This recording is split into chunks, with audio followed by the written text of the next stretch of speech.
Okie guys, let me just introduce myself. I'm Mick. Just got this little video explaining what I do in my hobby. Currently we're going to be looking at construction of the bird room. The walls composite, really hard wearing, should last many moons, and there's a double glazed door.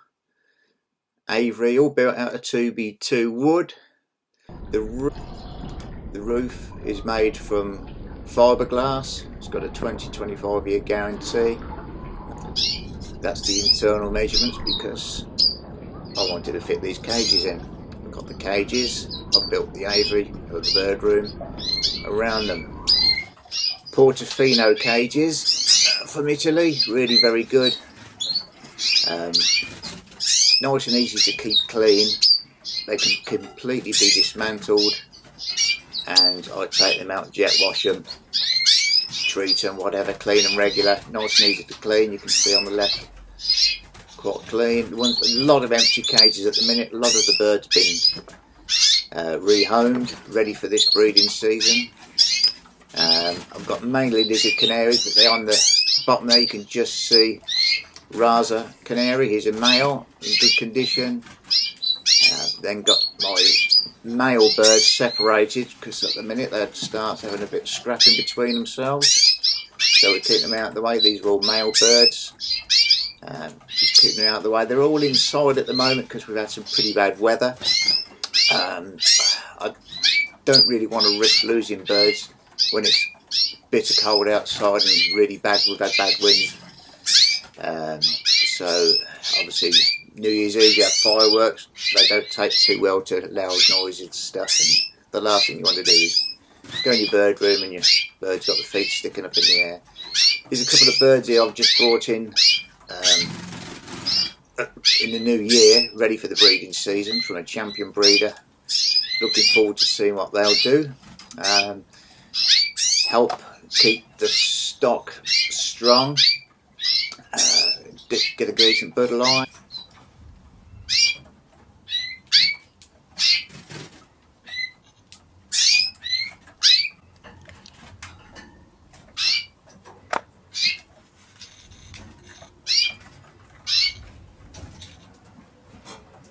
Here's my only budgie, hand reared him.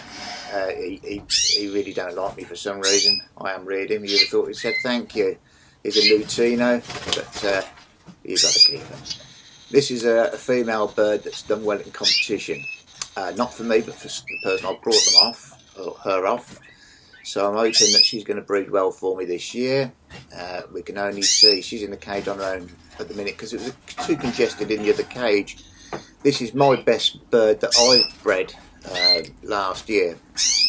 You'll notice that she's got a clear cap, what we call a clear cap. If anybody's not familiar with the lizard canaries, I will go through how we mix them, how we breed them, and how we sort of pair them up to get what we think is going to be some cracking young birds after they've finished rearing their young.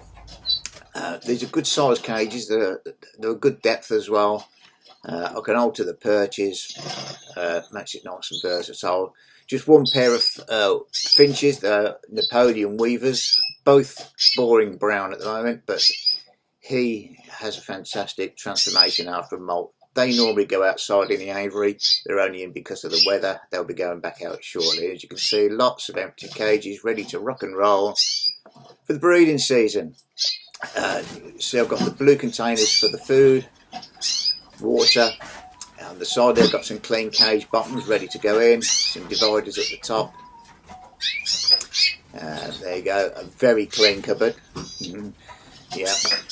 A lot of that's going to be cleared out soon.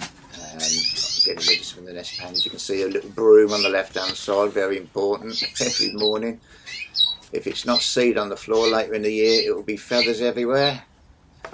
And that's all my storage stuff, a little bit of paint there, ready for tarting up my show boxes, show cages, and a bit of nesting material ready. Everything's ready now for breeding.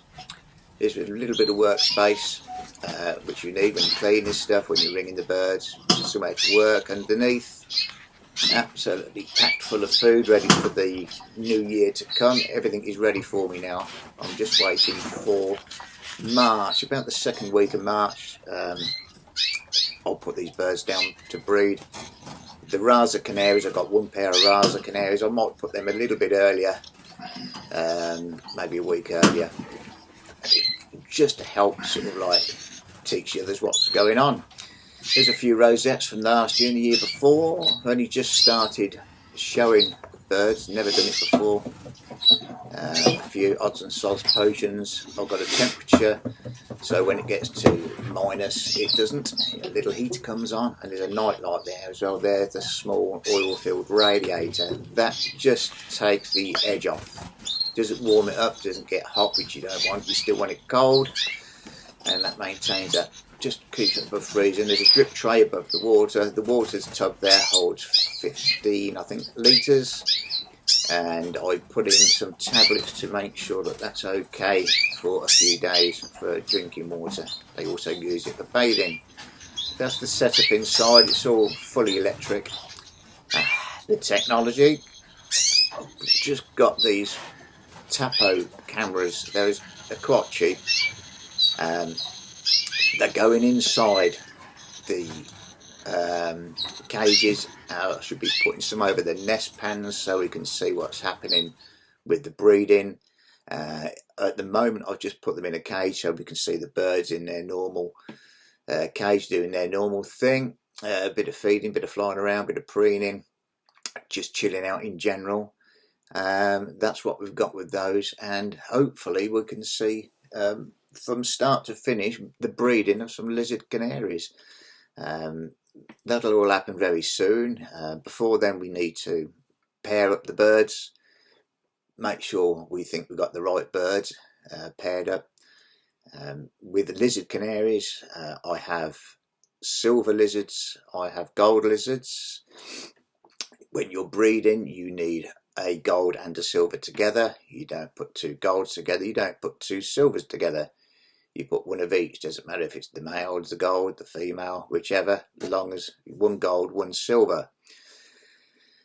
Secondly, the caps on the head, to maintain you don't have too long a cap on. Some of the ones that get a clear cap, and there are three different sorts. We have a clear cap, we have a broken cap, and we have a non-cap. So clear cap is a nice yellow or gold coloured cap with no dark feathers in it. A proper clear cap, clear of any dark feathers. A broken cap is only part of that cap, and a non-cap has none. So when we're breeding, you would not put two clear caps together either, because that might make the cap go too far down the back of the neck, and that's not good for the show standard. So we would make sure we've only got one clear cap in amongst the rest.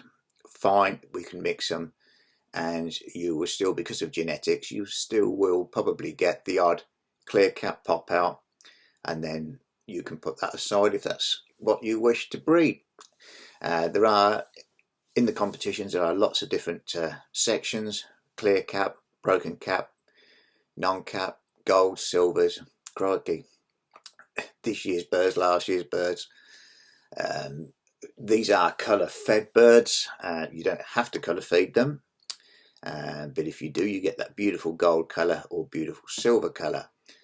When you're putting them together, you do not know what you're getting. In fact, I'm going to find now a video that I took of some young earlier last year outside in the aviary, just eating a bit of veg that I'd put out, and this was before they were colour fed, and as you'll see, they're all the same.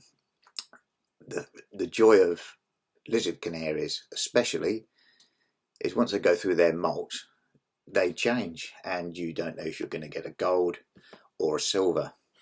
Even 4 birds in the same nest, 2 gold, 2 silver, you just do not know. So a bit of excitement later in the year as well. So let me go and find this video and I'll put it on, and I'll leave you with that for now.